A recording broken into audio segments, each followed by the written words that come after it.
NCERT syllabus 9th standard chapter 2 polynomialsல exercise 2.4ல third subdivision என்ன கொடுத்திருக்காங்கன்னு பார்த்தீங்கன்னா find k if x minus 1 is a factor of px p of x ன்னு சொல்றாங்க. அதாவது ஒரு set of polynomials கொடுத்திருக்காங்க. அது எல்லாத்துக்குமே எதுதான் ஃபேக்டர்னு பார்த்தீங்கன்னா x minus 1. அப்படி இருந்ததுன்னா k உடைய வேல்யூ கண்டுபிடிக்கணும் அப்படின்னு சொல்லிட்டு சொல்றாங்க. இதுல first subdivision ஈஸியா இருக்கும். சோ அதை நீங்க ட்ரை பண்ணி பாருங்க. மீதி இருக்கக்கூடிய subdivisions நான் உங்களுக்கு work out பண்ணி காமிக்கிறேன். சோ second subdivision பார்த்தீங்கன்னா p of x is equal to 2x square plus kx plus root 2. இதுக்கும் எதுதான் ஃபேக்டர்னு பார்த்தீங்கன்னா x minus 1 is a factor. அப்ப x minus 1 is a factorனா என்ன அர்த்தம்? x minus 1 is equal to 0 னு போடணும். அதாவது x is equal to என்ன வரும்னு பார்த்தீங்கன்னா -1 அடுத்த பக்கம் போச்சுன்னா +1. ஸோ அப்போ ஒரு வேல்யூ வந்துட்டு ஒரு பாலினாமியலுக்கு கன்ஃபார்ம் ஃபேக்டர்னா என்ன அர்த்தம்? அந்த பாலினாமியலுக்கு நம்ம அந்த வேல்யூ சப்ஸ்டியூஷன் பண்ணும்போது 0ன்னு சொல்லிட்டு வரும். அதாவது என்ன அர்த்தம்னு பார்த்தீங்கன்னா p of 1 உடைய வேல்யூ என்னன்னு பார்த்தீங்கன்னா 0. ஓகேங்களா? ஸோ இந்த இடத்துல xக்கு பதிலாக நம்ம என்ன சப்ஸ்டியூஷன் பண்றோம்னா 1.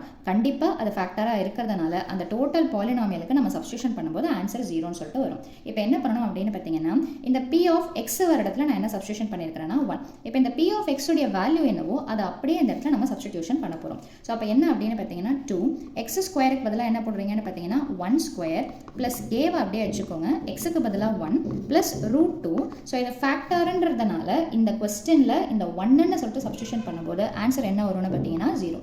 ஸோ அப்போ 1 ஸ்கொயர் பண்ணீங்கன்னா 1 இன்ட்டு 2 என்ன தான் வரும்னு பார்த்தீங்கன்னா 2 பிளஸ் கே இன்ட்டு 1 என்ன வந்துரும்னு பார்த்தீங்கன்னா k plus root 2 is equal to 0. நம்ம கண்டுபிடிக்க வேண்டியது எதுடைய வேல்யூன்னு பார்த்தீங்கன்னா k உடைய வேல்யூ. ஸோ மீதி இருக்கிறத ஆப்போசிட் சைடு எடுத்துட்டு போகிறோம். அப்படின்னா என்ன வரும்? +2 அந்த பக்கம் வந்தால் -2 ப்ளஸ் ரூட் 2 அந்த பக்கம் வந்தாலும் என்ன தான் வரும்னு பார்த்தீங்கன்னா -ரூட் 2. எதை காமனாக வெளியே எடுக்கலாம் அப்படின்னு பார்த்தீங்கன்னா மைனஸை காமனாக வெளியே எடுத்தீங்கன்னா உள்ள 2 + ரூட் 2 நீங்கள் அப்படியே வச்சுக்கலாம். இல்லை இந்த மாதிரி மைனஸை காமனாகவும் வெளியே எடுத்து போடலாம். ஸோ இதுதான் ஒரு ஃபேக்டர். அப்படின்னா அந்த ஃபேக்டர்னாலே என்ன அர்த்தம்னு பார்த்தீங்கன்னா அந்த பாலினாமியலுக்கு அந்த வேல்யூ நம்ம சப்ஸ்டியூஷன் பண்ணும்போது 0ன்னு வரணும். So x minus 1னா x is equal to 1ன்னு வச்சுட்டு p of 1 உடைய வேல்யூ 0. அப்போ இந்த p of xல எங்கெங்கெல்லாம் x வருதோ அந்த இடத்துல 1ன்னு சொல்லிட்டு சப்ஸ்டியூஷன் பண்ணி போட்டிங்கன்னா k உடைய ஆன்சர் உங்களுக்கு கிடைக்கும். ஸோ இதில் தேர்ட் சப்டிவிஷன் பார்த்தீங்கன்னா p of x is equal to ஒரு பாலினாமியல் கொடுத்துருக்காங்க. ஸோ இதுக்கும் என்னதான்னு பார்த்தீங்கன்னா x minus 1ன்றது ஃபேக்டர்ன்றதுனால x is equal to 1. அதாவது p of 1ன்னு நான் சப்ஸ்டியூஷன் பண்ணும்போது என்னுடைய இந்த பாலினாமியல் ஆன்சர் என்னவா தான் வரும்னு பார்த்தீங்கன்னா 0.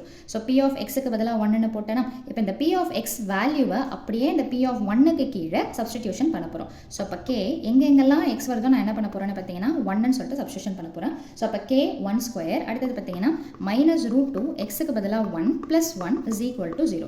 So 1 ஸ்கொயர் பண்ணீங்கன்னா என்னதான் வரும்னு பார்த்தீங்கன்னா 1. So 1 into k is k. √2 into 1 என்ன வந்துரும்னு பார்த்தீங்கன்னா -√2 + 1 is equal to 0. So k-வை மட்டும் இந்த பக்கம் வச்சுக்கோங்க.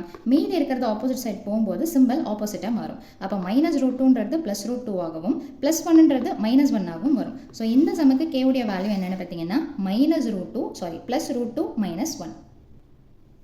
ஸோ இதிலேயே லாஸ்ட் சப்டிவிஷன் பார்த்தீங்கன்னா p of x is equal to kx square minus 3x plus k. So same x minus 1 is a factor. அப்படின்னா x is equal to 1. அப்படின்னா என்ன அர்த்தம்னு பார்த்தீங்கன்னா p of 1 உடைய வேல்யூ அதாவது இந்த பாலினாமியல் சப்ஸ்டியூஷன் பண்ணும்போது 0. ஸோ இந்த p of xக்கு பதிலாக 1 போட்டிருக்கிறதுனால இந்த வேல்யூ பாலினாமியல் எக்ஸ்பிரஷனில் x வர இடத்துல என்ன போடணும்னு பார்த்தீங்கன்னா 1. ஸோ அப்போ k x ஸ்கொயருக்கு பதிலாக 1 ஸ்கொயர் அடுத்தது பார்த்தீங்கன்னா -3 xக்கு பதிலாக 1 ப்ளஸ் கேக்கு சப்ஸ்டிடியூஷன் கிடையாது. 1க்கு மட்டும் தான் நீங்கள் பண்ணணும். இஸ் ஈக்குவல் டு என்னென்னு பார்த்தீங்கன்னா 0. 1 ஸ்கொயர் பண்ணிங்கன்னா 1 into k is k. -3 into 1 என்ன வந்துரும்னு பார்த்தீங்கன்னா -3. இங்கே k அப்படியே இருக்கும். இப்போ இதுக்கு முன்னாடி எல்லாம் பார்த்தீங்கன்னா நீங்கள் ஒரே ஒரு k வேல்யூ தான் பார்த்துருக்கீங்க. ஆனால் இங்கே பார்த்தீங்கன்னா 2 டைம்ஸ் வருது. ஸோ அப்போ k + k என்ன வந்துரும்னு பார்த்தீங்கன்னா 2k. இந்த -3 அடுத்த பக்கம் போகும்போது என்னவா மாறும்னு பார்த்தீங்கன்னா +3ன்னு சொல்லிட்டு மாறும். ஸோ இது மல்டிப்ளிகேஷனில் இருக்குது. ஸோ கேவை அப்படியே இந்த பக்கம் வச்சுக்கோங்க. ஸோ மல்டிப்ளிகேஷன் டு ஆப்போசிட் சைடில் போச்சுன்னா டிவிஷனில் வரும். ஸோ அப்போ k உடைய வேல்யூ என்னென்னு பார்த்தீங்கன்னா 3/2. ஸோ அவ்வளோதான் அந்த சம்மோட சொல்யூஷன். தேங்க்யூ.